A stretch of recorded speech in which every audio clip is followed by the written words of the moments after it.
এ বিষয়ে আরো জানাতে যুক্ত হচ্ছেন আমাদের সহকর্মী শহীদ নূর আহমেদ।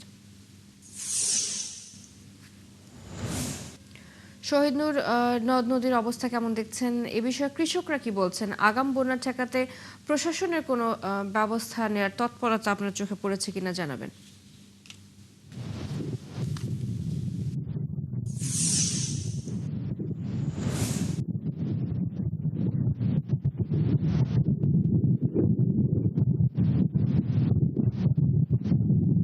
চৈতি, ধন্যবাদ আপনাকে। দেখুন, হাওরের কৃষকরা একটি ত্রিমুখী সমস্যার মধ্যে আছেন।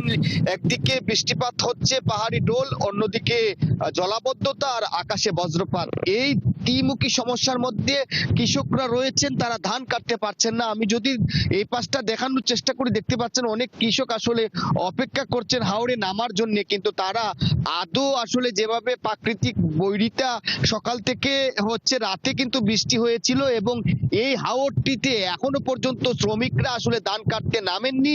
আমি যতদূর জানার চেষ্টা করেছি কৃষকদের সাথে, তারা আসলে এই ধান কাটতে গিয়ে মস্ত বিপাকেই রয়েছেন। এবং আমি একজন কৃষকের সাথে কথা বলবো।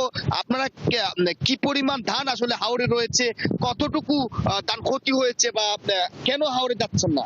দুই অর্ধেক মানে এক ভাগ নষ্ট হয়ে গেছে, আর এক ভাগ রয়েছে। ঠিক আছে, এখন পানির জন্য হাওড়ে ধান খাটা যাচ্ছে না। আমার এই ধান খাটটা খুব কষ্ট হইতেছে।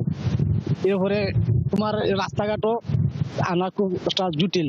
আচ্ছা, কৃষক যেমনটা আসলে জানাচ্ছেন যে ধান কাটা যাচ্ছে না এবং বজ্রপাতে গতকালকে সুনামগঞ্জে তিনজন মানুষ মারা গেছেন যারা ধান কাটতে আসছিলেন, এবং অনেকে আহত হয়েছেন। এই যে প্রশাসন থেকে বলা হচ্ছে ধান কাটার জন্য শ্রমিকের সংগ্রহ করা হচ্ছে, কিন্তু এখনো পর্যন্ত মাঠ পর্যায়ে আসলে স্বেচ্ছাসেবী সংগঠন বা সরকারিভাবে যে তৎপরতা আমরা দেখছি না।